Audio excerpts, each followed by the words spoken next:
যেহেতু পবিত্র মাহে রমজান আমাদের এটি খুবই গুরুত্বপূর্ণ একটি মাস। আমরা সবসময় ধর্মীয় ভাব গাম্ভীর্যের মাধ্যমে এই মাসটি আমরা পালন করি।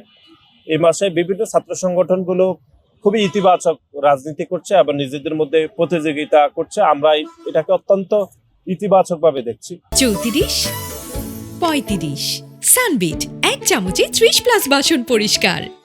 আমি মনে করি প্রত্যেকটি ছাত্র সংগঠন শিক্ষার্থীদের স্বার্থকে প্রাধান্য রেখে এরকম ইতিবাচক রাজনীতি করলে শিক্ষার্থীরাও আর শিক্ষার্থীদের স্বার্থটাই সবচেয়ে বেশি প্রাধান্য পায়। আমি এটাকে অত্যন্ত ইতিবাচকভাবে দেখছি। যারাই যে সকল ছাত্র সংগঠন এরকম কাজ করছে আমরা তাদেরকে সাধুবাদ এবং ধন্যবাদ জানাই।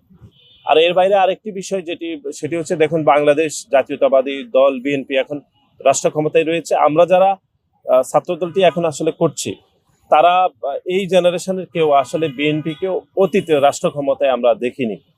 সুতরাং রাষ্ট্র ক্ষমতার যে ছাত্র সংগঠন ছাত্রলীগ নামে যেই দানব সংগঠনটি অতীতে শিক্ষার্থীদের উপর যে জুলুম করেছে, নির্যাতন করেছে, পিটিয়ে মেরে ফেলেছে, গেস্টরুম নির্যাতন, জোর করে মিছিল নেয়া, এরকম সংস্কৃতি বাংলাদেশের মাটিতে বাংলাদেশের কোনো ক্যাম্পাসে আর ঘটবে না।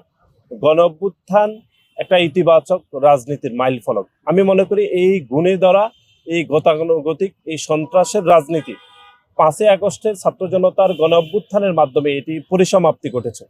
কেউ যদি প্যাসিবাদ কায়েম করতে চায় তাহলে বাংলাদেশের শিক্ষার্থীরাই রাস্তায় নেমে সেই প্যাসিবাদের বিপক্ষে কথা বলবে, রাজপথে সক্রিয় হবে। আমি মনে করি এরকম কোনো বিষয় আসলে ঘটবে না।